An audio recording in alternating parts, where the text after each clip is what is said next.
The dominance of index funds, I believe at 28% of the market, is partly due to ETFs, which are more than half of that. But I gather it's not that you have something against broad ETFs per se.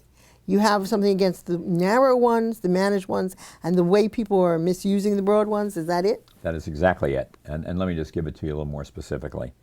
First, to be crystal clear on this, I couldn't care less if an investor decides to go into the Vanguard S&P 500 ETF or into the Vanguard. I had to create a word for this, an acronym to go with ETF, TIF, traditional index funds. They both own exactly the same portfolio. They're both part of the same portfolio. Their returns will be identical.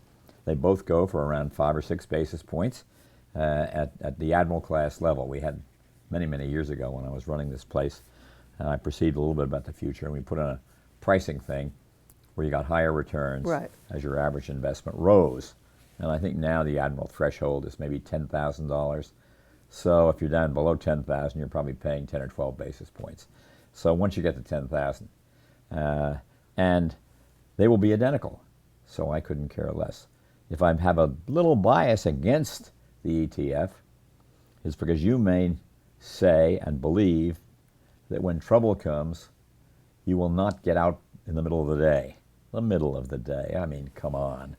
It won't be the point of that at all. But as long as you avoid that temptation. Because then you can sleep that night. That's the reason people get out in the middle of the day. Oh, wait a minute, though. The market went down 300 points in the middle of the day. You got out, and it went up 300 points at the second half of the day. I mean, a lot of bouncing around. It's meaningless. But in the long run, that's a nuance, no difference whatsoever. So, fine, and fine for any broad market index fund, in which I would include the total bond market with some limitations, the total U.S. stock market, the S&P 500, international, and even if you want to put a little chunk into emerging market funds, all total market funds. So the idea of investing with the fruits and nuts is just, we had, when these funds started, somebody brought out, I don't think this is much of a name, by the way, a fund called Emerging Cancer ETF. And first of all, it should have been curing emergency cancer or something. It sounded like they were hoping everybody would get emerging cancer. And I criticized that particularly in an article I wrote about ETFs in the Wall Street Journal. And the guy who started it wrote me I thought a kind of plaintive letter. And he said, look, I deserve the same chance to try my ideas as you deserve when you started the first index fund. Well, is there a difference between selling quality and selling junk in your first idea? So I guess I gave him a nice answer. Go for it, man. Emerging cancer is long gone. But have things changed? No. Now we have a cloud computing ETF.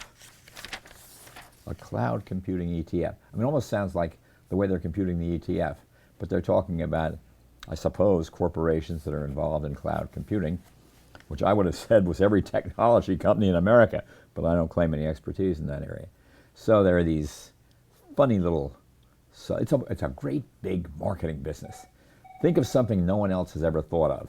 And therefore, at this level, the crazier the idea and the stupider the idea, the less it is that other people have thought of it. And then you get bet on the market. I know that's not enough gambling for you.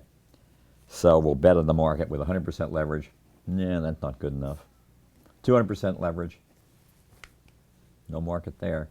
Bet on the market with 300% leverage. The market will go up 3 times and down 3 times, or down, you have your choice, as your investment. What sense that makes is beyond my comprehension.